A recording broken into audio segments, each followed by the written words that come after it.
All right, folks, how are we doing? It's Shabash, it's Orna, and we've got a massive, huge new event in November 2022. It is of Giants and Titans, brand new event, probably, the third big brand new event from Northern Forge in quite a few months, in the back half of 2022. So awesome to see. So we're going to do a little roundup and have a look at what this event is, what the quest line you need to do, what other stuff's around, and also what is coming in November 2022.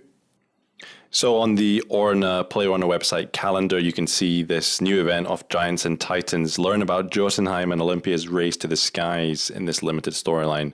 And you can see they've been working hard. There's 7 raids, 6 bosses, 6 followers, and 5 new monsters as well. Awesome sprites. You saw there the actual giants as well, like massive sprite, the biggest sprites we've seen so far in the game. So we'll come on to that in a second. We also have Ceres the Untamed coming for 5 days, November 10th to the 15th. So if you are tier 9 and above, you'll definitely want to be stocking up on Ferocious Bullseyes from Ferocious Ceres World Raid. And there are other decent adornments from Ceres for mid to high tiers. And then Arisen Morgan and Sisters of Morgan is also coming back in the last 5 days of the month, along with the 4 pets, of course. Fade Dragon, Gazer, Chimera, and Yeti. Those are all pretty solid pets. Maybe not the Gazer, but the other pets are really solid. The new sisters with their reduced health, and of course Arisen Morgan. Quickly want to just say thanks to Northern Forge for not putting the 2 mini events at the same time and not forcing a massive crossover for summoning the world raids with scrolls and not diluting the pool there. And of course, a couple of Spelunking events and XP event in the middle. So the big new thing is of Giants and Titans then. And similar to the previous 2 new events, the Draconian Era and Riftfall, this also has a quest line that we need to follow. Starting from tier 6, you will have Carrie, the new NPC talking to you, gives you a nice little story. And I do actually like how it shows what the story quest line is there that he's doing. And there's 4 parts to this quest. So starting at tier 6, you need to find Celestial Star Drop. And you also will then need to find this from a selection of monsters. And the Star Drop drops from the Fallen Zoivenser, tier 7, and also Zoicaster, tier 7 mob. Best place really to find them is tier 8 normal dungeons. Now the Star Drop itself does also drop from the raids that you can summon, but we'll come on to that in a moment. These are normal mobs. They only appear in dungeons, normal dungeons, and mystic caves. So if you are a solo player, best place to find these are in Horde mystic caves. Of course, if you're in a party or you have alts, you can do normal party dungeons. Best place to get star drops. And following on from that first quest, you will actually need to find another 30 Celestial Star Drops. Now, there is actually a tier 6 mob. I just haven't actually found it in the world yet, so that's why it's not in my codex. But yeah, you can find from tier 6. So basically, you get 31 of these. And once you complete that to carry, he will give you a Jotunheim mnemonic. Now, this is where it gets really interesting because this mnemonic actually summons the event pets, the event followers. So let's use it and see what we get. We found Gaimir sent to storage. So that's really awesome, actually, how you get the mnemonic from finishing the quest line, and it summons a pet for you. It's very similar to using a steward candle. Oh, finally got the golem. I've been waiting for the golem for a long time. Now, much like the steward candle, you can get more mnemonics, Jotunheim mnemonics, and the tier 10 Olympia mnemonic from end of dungeon rewards. And like the Omega Riftlock from Riftfall, this dropping from the end of dungeon is not limited to this event only. Once this event finishes, it's in your end of dungeon drop pool. It will drop for you anytime after the event, and we'll be able to summon the pets after the event is finished. So there's not a time rush there. So that's really nice. As long as you finish the quest, you can get these mnemonics in your dungeon loot pool from completing dungeons. And that's how you're going to basically pick up all 3, because there will be duplicates, no doubt. So the third quest then, you do need to be tier 8, I believe. Carrie will ask you to find Crescent Celestial Moondrops, and they drop from these 2 mobs here. Again, found in normal dungeons and in Mystic Caves. They are not available in the world, dungeon only. And it's a similar story. Find one of these and then another 20 I think you need to find for the 4th quest. And on completing those, you get the Olympia mnemonic, which is essentially the tier 10 version of the followers summoned by the Jotunheim mnemonic. So I found the Asteria of Olympia, and you notice I've already picked up a second Olympia mnemonic from End of Dungeons, and I got Atlas of Olympia. So I've already got 2 out of the 3 tier 10 pets, so really happy with that. Now you can use the Celestial Moondrop and Star Drop from the quick potion menu here, actually, and it's super cool. Only thing, it kind of messed up the order of my boosters, and I did actually waste a couple of Vulcan brews from muscle memory. But you can just tap these Celestial Star Drop, Celestial Moondrop.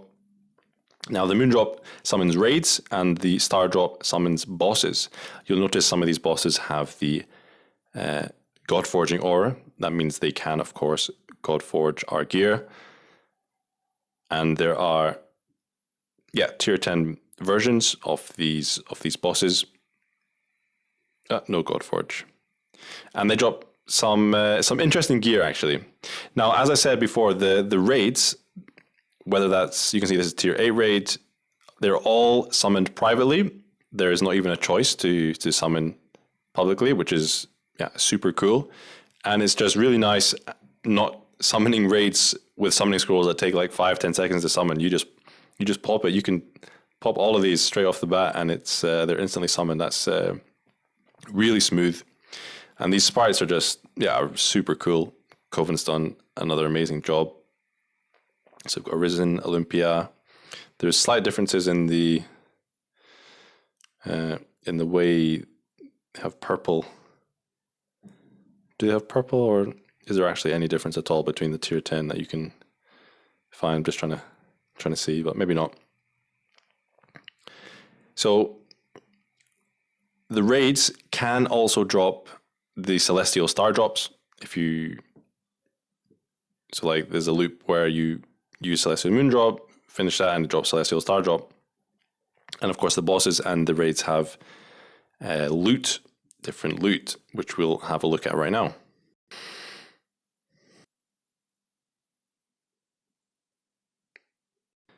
Okay, sorry for that.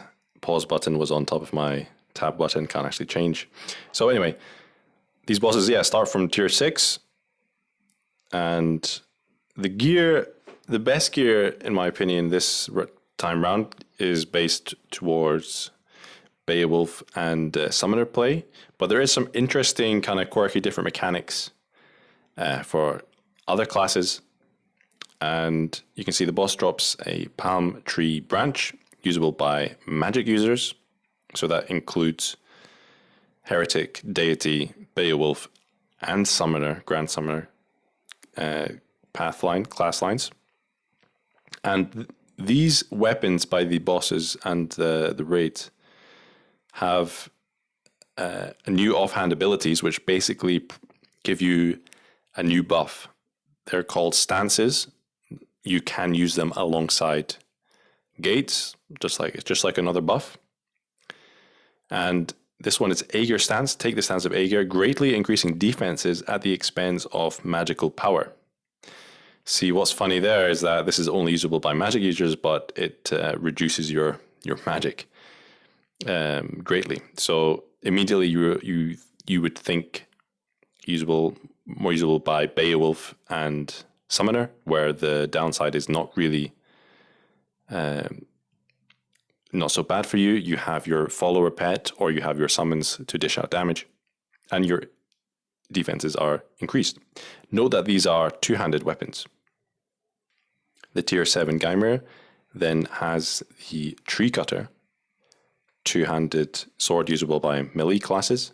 Again, two-handed. Now, the stats on these aren't super high, both at the lower tiers and in the Arisen tier 10 versions, but it's more about the new kind of ability that they give you. So Gaimir stance, take the stance of Gaimir, increasing your attack power, but taking damage every turn. Now, it's 4th of November, and this skill has already been changed at least 3 times. It's about to be changed a 4th time, from my understanding.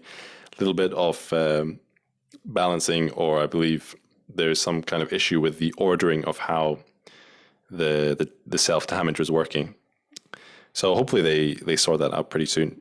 But basically, I've been trying this stance out with Realm Shifter today, and it's not supposed to work with high tenacity, so it is supposed to kill you. Basically, it's a dot, but it only works when you deal damage. So unlike the Berserk skills, which deal damage every time you use a skill, whether that's a damaging skill or a buffing skill or a healing skill, Gaimir stance will only damage you when you actually deal damage. And it increases your attack power. The buff is, I might be wrong, but I think it's equivalent to around 15 or 20% increase. So it's a bit less than single up. It might actually be single up, but I don't think it's anything more than that. It does have a nice amount of adornment slots, but it's two-handed. So it's one of those things where if you're going to use these stances, very useful for dungeons. You can pop in, put all your buffs up, including the stances, and then maybe change gear. If you get a decent one, you can be very useful for Beowulf, actually, for sure, and other pet classes. It's another buff for your pet, and you can manage your dot as you need to. And the third boss is Aesla, who is clearly a summoner and drops the Willow Tree branch. And this is quite interesting, the skill that this gives. Two-handed magic users again, gives Aceless stance, which greatly increases hybrid offensive ability at the expense of your follower or summon's prowess. So they're pushing the hybrid offense stuff, which is nice. It's not really been super viable or used by a lot of people, but this hybrid offense is for skills such as Lucis Naturae, Verse skills, Requiem, that use both your attack and magic stat. Don't be confused by the amity called the Hybrid, which uses a mix of your attack and magic stats to deal damage. That doesn't make your attacks hybrid. That just gives you that will still do normal skill type damage, whether that's attack or magic based, but your attack will be boosted, or the sum of your attack and magic stats times 0.65. However, there is an amity which actually increases hybrid damage, so you can use that amity with this stance. Now, the tier 10 Arisen bosses, those are the 3 that can give you Godforge chance, and they basically give you an Arisen version of the same weapon. Again, the stats are not necessarily best in slot, but it's that utility, and they are definitely usable for sure. Now, looking at the 6 raids summonable by the Moondrops, Celestial Moondrops. So they are tier 8 and they're tier 10. There's basically Arisen versions again of each raid boss. So firstly, we have what's this guy called? Asteria of Olympia. And you can see immediately they drop the Celestial Star drop there. So these raid bosses actually, they drop a big weapon, but they also drop gear as well. Old Olympia Hood. And by the way, this exotic tag, this is just to show that it's an event gear. It's not a different buff or anything like that. It's just to show that it's event gear. Now, I'm a little bit confused by this. I think it's just flavor text, but not confirmed by anyone yet. It's weathered facade may give one unconventional protection. There's nothing else here to say that it actually offers any other kind of protection, whether that's referencing a small amount of ward or foresight or slots, I don't know. But I really haven't seen anyone confirm that it actually offers like unconventional protection compared to what we're used to in the game. So if you are aware of anything like that, let me know. But as far as I'm concerned, I haven't seen any comment on it so far. So tier 8 versions of this gear are actually not too bad. Nice balanced stats here, bit of HP, bit of mana, but you also get a little bit of ward, foresight, and adornment slots. So in terms of tier 8, tier 9, the gear set, the armor sets are definitely usable. It's whether you get that whether you get that lucky chance and you get a nice quality roll, legendary or ornate. Let's look at the weapon. Really cool weapon, actually. Something completely different. Olympian Tower Joist. So these raid weapons also offer more stances, just like the bosses. Now, this one gives a Styria stance, which increases your magic power but loses a great amount of defenses. Also, giving you mana burn each turn.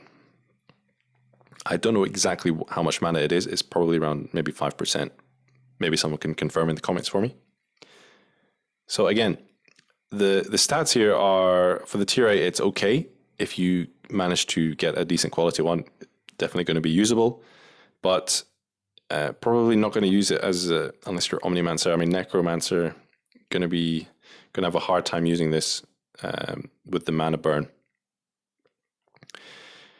And the ward is not too bad. A lot of adornment slots though, so you can fill them up with the Ceres bullseyes that you get. They offer a nice amount of mana. But really, these weapons again are going to pick up the stances, offer a different, interesting way of playing the game. Looking at the tier 8 Atlas of Olympia now, and again, I think I'm pretty sure this unconventional protection is perhaps just flavor text, but again, the tier 8 armor, the stats are okay. Bit of ward, bit of everything. It's really not too bad if you are lucky. The weapon here, Globe Holder, awesome weapon. Like just thematically, it's really cool. We get Atlas stance. Take the stance of Atlas, disabling your ability to use ward, but locking it in place. I reckon this will be the stance that confuses people the most, especially if you are playing Warrior Path and you're looking forward to Gilgamesh at tier 10 with, thousands and thousands of ward. This literally switches off your ward. And you still get ward regen in the background. Now, of course, we'll look at the tier 10 versions, but, looking at this from a tier 10 Gilgamesh perspective, I can really only see one use case where you would use this stance, like literally disabling your ward, where the whole class is built around using ward. You get ward regen, and when you have ward and you get hit, you get mana back, which is a big part of the Gilgamesh gameplay. And the only thing really I can think of is turning your ward off. It will allow you to have your Basil passive at maximum. So you should, if you're not taking damage to ward, it should be at 100%. And that actually gives you only 50% increase to your stats compared to most of the other tier 10 classes. And then I think if you pair that with some kind of lifesteal and ideally a high HP build, so we'll come on to the Zeus gear, the other raid, the Kingdom raid this month.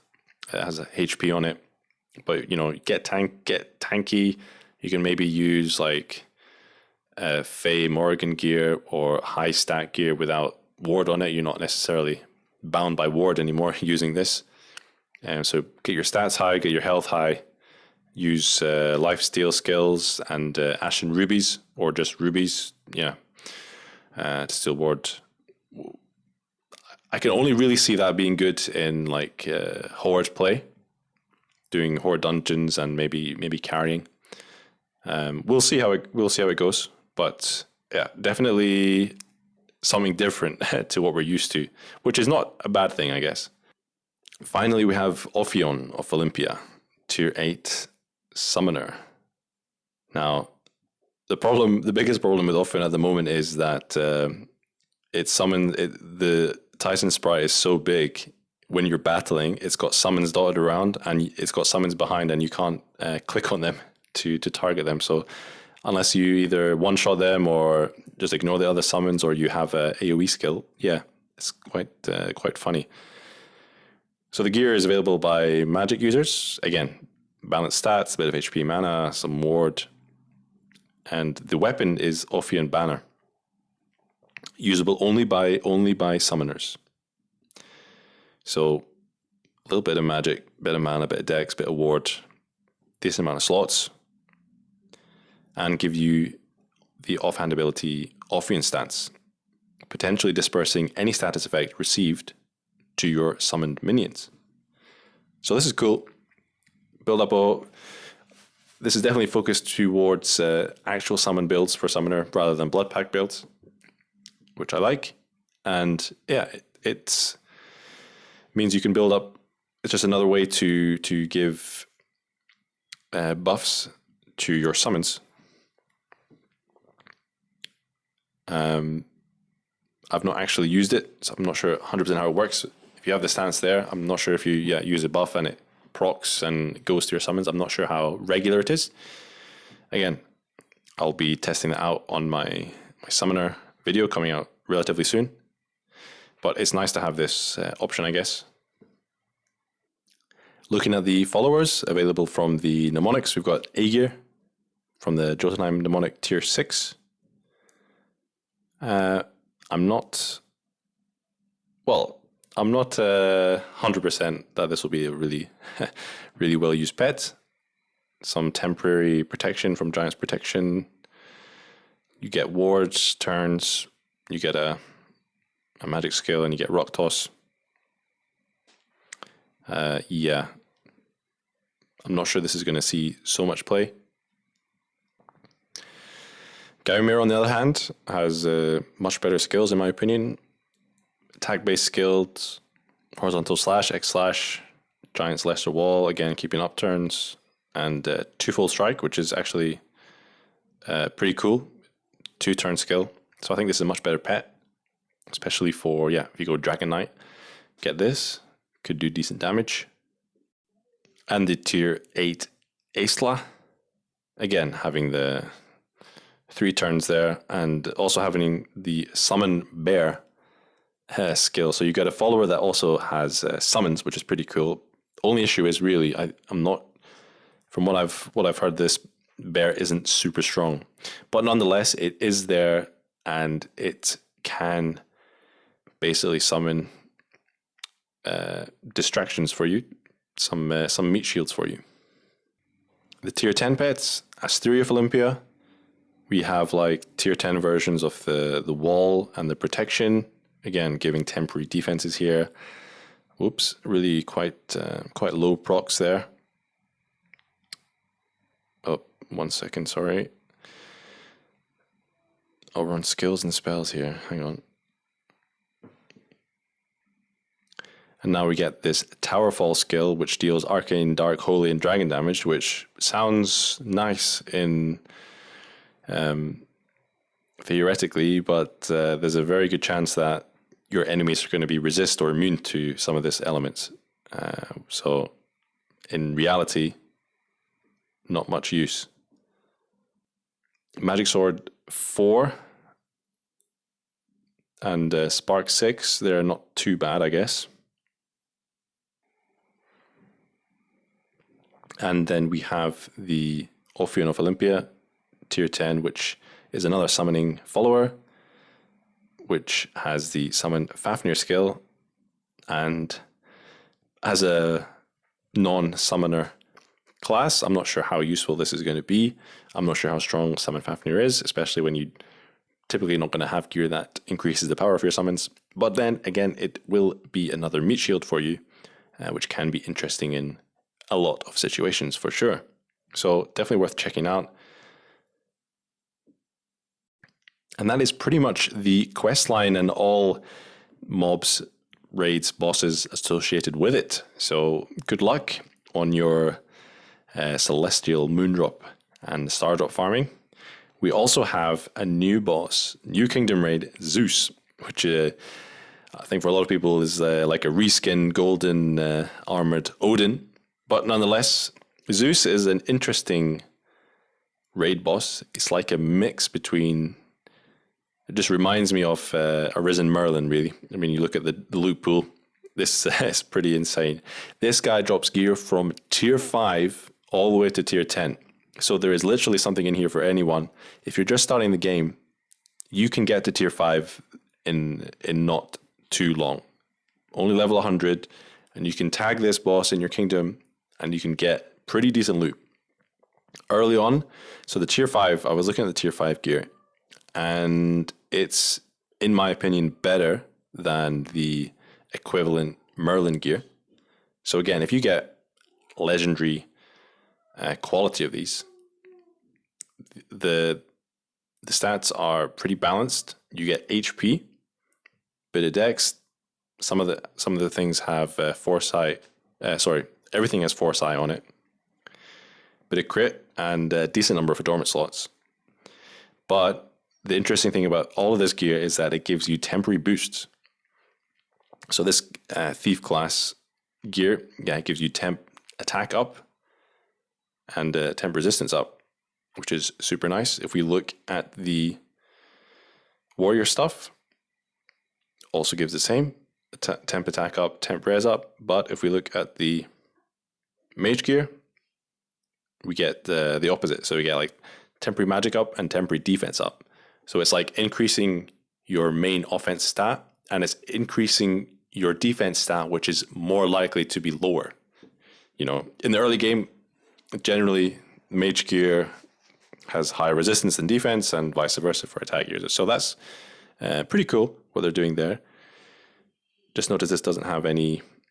Well, this has. So the stats here, like if you just straight compare it to the Merlin gear, it's just better. It's just better at the same tier. Quick note as well: the rarity, the legendary rarity. What that is referring to is the actual chance of this dropping from the boss for you. It's not referring to the quality. So quality is rolled whenever it drops, and the rarity is actually the chance of things to drop depending on how much damage you do to the raid. Now, legendary gear is not guaranteed even if you do 100% damage to the raid boss. It's roughly like a 50% chance that it will actually drop. So again, for mid-game players, all this gear, it's just pot luck whether you get something that sticks and you get high quality. However, because it drops gear from tier 5 onwards, it's well worth hitting the kingdom raid, because an Orna of the tier below you is very likely to be a solid piece of gear. Very usable for you, whether that's the weapons or the gear or the armor. So definitely worth checking out. If we look at the weapons, I'm going to go up to tier 10. And we have Archistaff for magic users. Again, giving the temporary buffs. So this is something I'm pretty sure we've never had before. We actually have the weapons having a temporary attack boost or magic boost as a potential proc, which is quite interesting. The stats themselves are relatively low compared to, let's say, most common best in slot gear, but you do get ward and you do get foresight on it as well. So it's just a little bit less foresight than the Merlin gear, but it's not a million miles away. And you get ward on it, which the Merlin weapons do not have. This is one-handed weapon. And you get plenty of adornment slots. Warbow has quite a lot of dexterity, actually. A bit of crit as well. Again, giving the temp buffs. And the Warsword warriors get another one-handed weapon with ward on it. Always a nice option. So I get the feeling that Zeus gear is, with the Foresight and ward, it's probably more focused towards party play or horde play at least. You know, you get those temp buffs to roll through floors. Hitting more mobs gives you good chance to get these procs up. Definitely worth checking out and seeing where that could fit into your party play style or horde play style. With the Foresight, potentially it would have been decent for live PvP, but I don't think we talk about that anymore, unfortunately. Until the next Fallen Champions tournament event coming soon. So that's covered pretty much all of the new stuff in the game. Really huge event. And again, best way to farm the Celestial Teardrops and Moondrops really is Horde Mystic Caves and Party Tier 8 normal dungeons or Alt Tier 8 normal dungeons. One issue I have really is if you are wanting to farm this event and you are solo, playing only solo without alts or in a party, the disparity between alt play and party play compared to solo play is really huge. At a minimum, it's 5 times less potent getting the drops, not only from the dungeons, but also the end of dungeon for the mnemonics. But in reality, it's even greater than that because you can stay in the same place and run the same dungeons with multiple players in your party. So Northern Forge have actually this week, the last few days, this has cropped up again and been discussion around it. So they are looking into it, and hopefully there will be something there for solo players. Personally, I'm getting pretty tired of firing up the other mobile and getting the alts out. I would like something better for solo players for sure. In the end, though, let's see what Northern Forge do. Definitely back them to make something nice. And finally, just want to thank the Arisen Orna Legends for supporting myself on Patreon, on Twitch, and on the Orna Legends Discord server. Without them, you guys, we would not be making these videos, so your support is really appreciated. And let me know what you thought about this video. If you've got any questions, please drop a comment. If you like the video, smash the like button. And I'll do my best to answer all queries you have. Quick note, myself and Dangy are doing live Arisen podcast tomorrow, Saturday, the 5th of November, 11 a.m. GMT. That will be live on my Twitch channel. If you've got any questions for that, again, leave a comment. Myself and Dangy will like to get that answered for you. So hope to see you there in the live show. Link will be in the description on my Twitch channel. So thanks for watching, and we'll see you in the next video. Ciao.